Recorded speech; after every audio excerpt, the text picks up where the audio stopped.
So, just like we take a journey ourselves, sometimes we go by ourselves, sometimes we go with a group of friends or family members.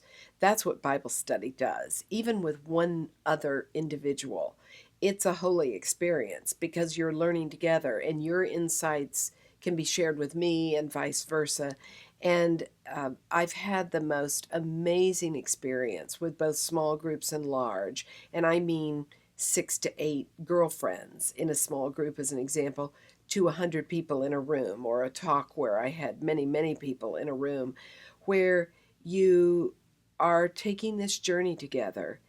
And the most common thing people tell me is, oh my gosh, the Bible is alive. It's the first time I've ever understood. And I think it's just from asking a lot of good questions of the text and knowing enough background that you kind of start to unpeel the onion a bit. So, one of my most thrilling moments was in one of my first Bible study groups with a group of girlfriends, and nobody had ever read anything but the King James Version of the Bible. And they were all just kind of stumbling around. Well, why are we reading this? And we were in the book of Acts. And one friend had told me, kind of guiltily, that she always read the Bible out of a sense of guilt because she thought she should, because other people told her she should. And we were reading 2 chapters a month. And Acts is the history book of the New Testament, how the early church got going. And it reads like a novel.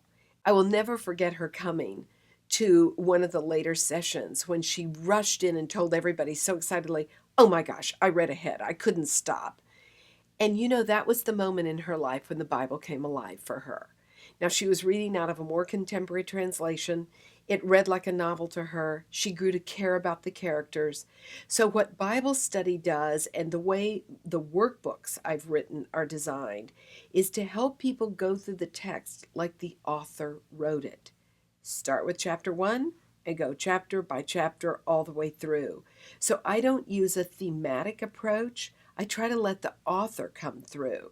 So the Bible study workbooks of Bible Roads are study questions for Bible study groups where they can be easily facilitated by maybe one member that says, well, I'll run this discussion and next month you run that discussion. But the questions are there, and everybody can do the questions on their own ahead of time. And then when they come together, they share their answers as they move through a couple of chapters.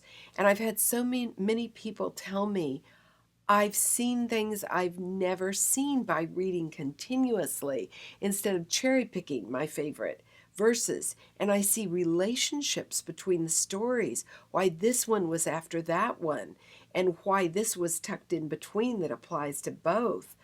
So that's the thrill of Bible study, is we learn these things together.